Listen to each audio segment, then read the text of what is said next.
Yahoo had made a lot of news when it got a woman CEO in the form of Marissa Mayer. But let's also understand how women are working with technology in the intersection of science and product engineering.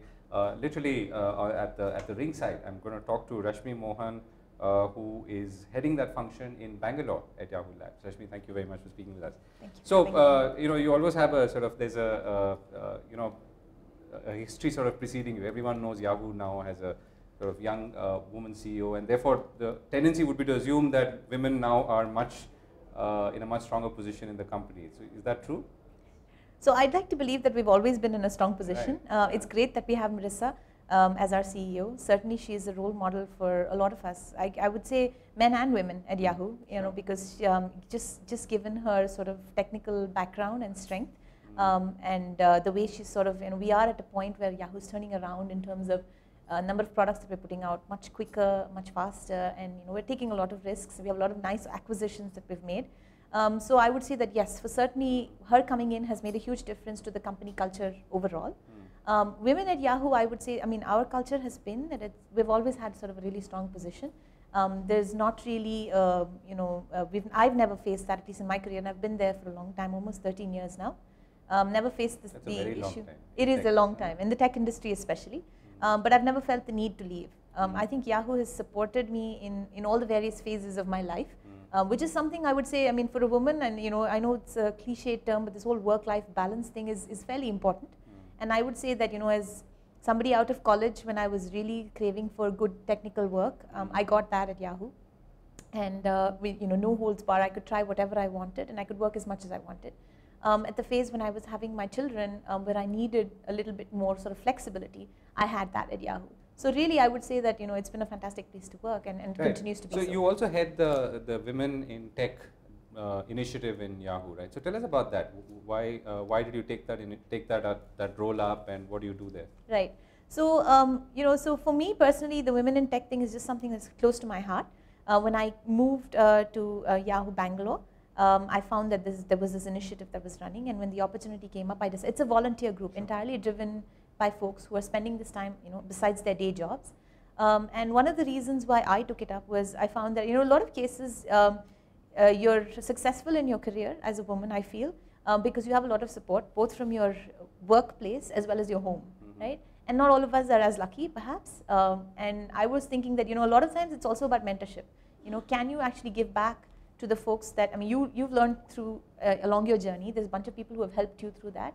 And I felt like this would be a good way to help maybe people who are just not aware of the opportunities that are available. So that's sort of what Women in Tech tries to do. Right. And what is the sort of work it does, let's say on a daily basis? If it does anything on a daily basis. Right. Yeah. So I wouldn't say daily. That would probably require way too much time from us. But certainly we have, so the beginning of the year, we sort of chart out a few initiatives that we like to take on through the year. Some of them are very internally focused, so we do like mentoring sessions with our executives, sort of have that access for younger women to be able to sit and chat with our executives. And some of the things we do is also sort of feature career paths, right? So if you're a QA engineer or if you're a product manager, what does it mean to be in all of these different functions? Maybe a couple of years out of college, you're not quite sure as to which way you'd go. So this would be a good way for women to sort of learn about those functions. Right. So, you worked in the US and in India, and I'm assuming with younger women engineers and so on. What are the differences that you've seen, and what are the challenges that you faced in, let's say, getting the best out of them, particularly in India? Getting the best out of the women in India? Yeah, in terms of staying on and right. Staying committed to working and then working in technology. Got it. Well, for one, I think women across the board, I would say, have similar sort of challenges, which is really about, I think there is that phase in our lives when we're switching over and maybe becoming parents, becoming mothers, where we need a lot of support, right? And in a lot of cases, that drop-off that we see, I would say, is a universal problem globally, right? It's not that it's particularly difficult in India as elsewhere. Perhaps there is the thing, of course, in India where people move a lot. Usually we find maybe women follow their husbands if their husbands are getting relocated. Maybe that's one of the issues. But other than that, I would say that the support that you require is universal, everywhere. Maybe in the US there is a lot more structured support with the whole the daycare and all of those type of issues. But here you do have family, and I think the structural support is also coming up. So Yahoo as a daycare center, certainly something that is a huge attraction. You'd be surprised at how attractive it is, both to our mothers and fathers. Right? There's a lot of fathers who are at Yahoo who feel blessed to have that function available. Right. So yeah, from that perspective, I think there are some of the problems that are fairly universal. I wouldn't be able to say if it's right. So what do you think are the problems in some ways that are unique to India, not just as problems today, but as issues which you feel must be dealt with over a longer period of time when it comes to bringing in more women into technology or women into the workforce? Right. For one, I feel like maybe just staying in technical careers across the board, and I'm sorry if I'm not able to sort of focus it only on women. Sure, I still think it's generic across both genders, but staying in technical careers is a fairly new and nascent thing that's coming up. I think most of the time we've felt moving to management is the only way to grow, and I think that's going away, right? And that is a challenge. I mean, to be able to coach people to sort of move in that direction, to have companies also recognize that maybe going and as being an individual contributor and growing in your career is a very valid path, and something that will give you a tremendous amount of satisfaction and growth, right? And it's amazing that I'm a manager. I've been a manager for about 5 years, and most of the people that I speak to come to me and say they don't want to be managers. It's almost like we have a bad rep. Like no, I want to stay technical. It seems like that's the glamour and glitz now. So that focus is changing, which is great, because I think technology companies need technical people. So why did that happen, or why has that happened? While it's good, but while it's good, your guess is as good as mine. I would say that maybe the joy of actually seeing what you're working on physically be available for people to use, there's definitely a high to that which maybe a management role may not give you. Especially as you grow senior in management, you probably won't have too much time to be coding, I suppose.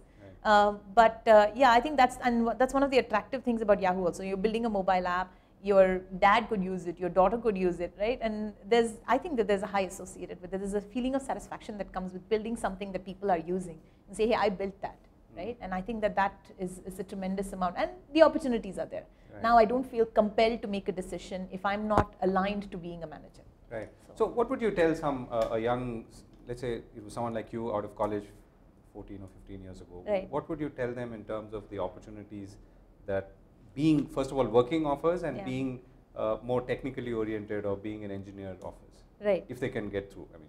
Sure. Yeah. So what it's almost like what I would tell myself if I had to go back. Certainly, learn as much as you can, take on, and I would think forums like these are fabulous. I didn't know of it when I was a young engineer. When you come here, you actually learn so much, because so many people are doing so many different things. So that's, you make use of those opportunities. I know it's an often used phase, which is networking. You don't really get into that phase because you feel like, like my work should speak for myself. I don't need to go out and put myself out there.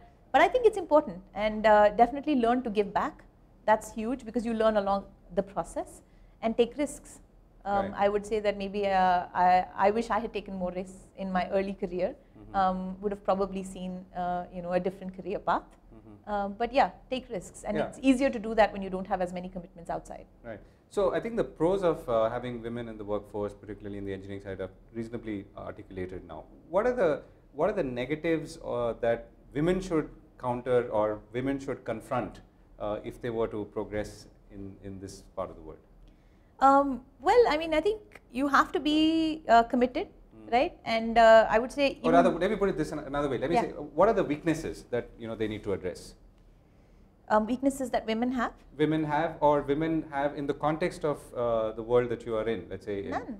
There's no weaknesses. No, I'm kidding. So weaknesses, I would say, a very individual thing. Sure. I don't know. I don't think I can generalize. Sure. But overall, it requires, I think, an extra level of commitment. In my personal life, I can tell you that, right? If I have to go back at 9 p.m., and I think it requires that of my husband as well. If he has to go back and help my kids with the homework and attend to his conference calls and do all of that, it requires an extra level of commitment. You have to be committed to your career, and you have to be committed to your home or whatever, right?